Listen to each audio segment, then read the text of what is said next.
Okay, I have attached my hoop and a piece of stabilizer that is hooped in it, and it has slightly been just slightly tacky down here with some 505.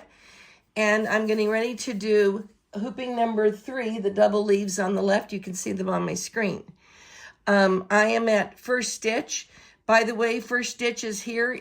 The center of my hoop is way back here, so that it is not in the center of the hoop.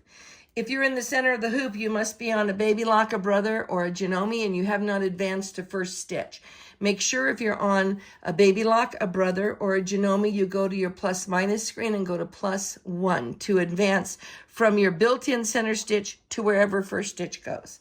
All right, here's what my fabric looks like. I'm gonna bring it in here and slide it right underneath my needle, so that you can see it. We've already done hooping 1, we've done hooping 2. We're on hooping 3. Hooping 3, the directions are going to tell you, find the crosshair that is 5 1/4 to the left of center on the fabric. Here's center on the fabric. Here it is over here. 5 1/4, and I'm going to come over here and I'm going to put my needle down right on the crosshair. And here's an easy way to do it. I'm just kind of floating this back and forth in here. I'm gonna keep it loosey-goosey, and my fabric isn't even touching the stabilizer. I'm gonna find this place where my needle goes, then I'm gonna put my fabric down because it really holds it right in spot. I'm gonna kind of look underneath here to see if I'm as straight as I can be. It looks like I am. And I'm gonna rub this down just for a real quick second here. There we go, to see if I can get that all the way down.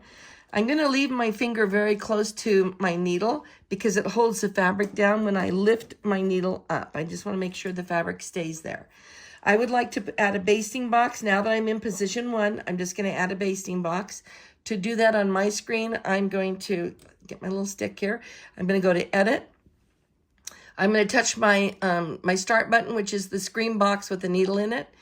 And I'm going to add a basting box. Up here where it says basting, mine says none. I'm going to pick a round design. I could also pick a round hoop, but a round design is all I want. But the second I touch it, we're on the move. So I'm going to touch it. Oh, my needle's not high enough. There we go. And we're moving. Now, I don't know if you noticed, but this puffed all up because this fabric hit the side of my machine. But I was holding it well enough that it didn't muff it too bad. So please try to be aware of the fabric over here on the right.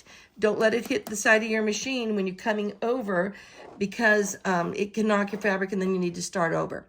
I'm going to touch my green check mark to clear this, to get ready to sew. We're going to go ahead and sew. Oh, you know what? I didn't bring up my basting box thread. Oh, let's see. Did it catch? I guess it caught anyway. Okay.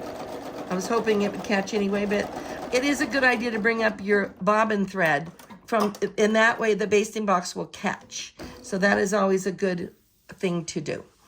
I would like to turn off my basting box because if I leave it on, it adds a thread color to my design. So I'm going to go back to Edit. I'm going to go back to my Start button, and I'm going to say, where it says Around Design, I'm going to touch it and say None. And that's how you turn it off on a 990.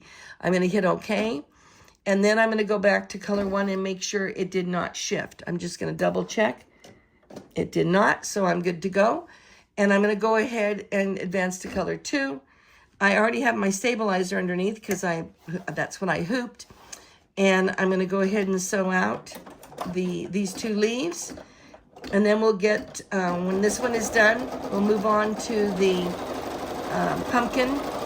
That's going to the second section of the pumpkin. All right, let's get embroidered.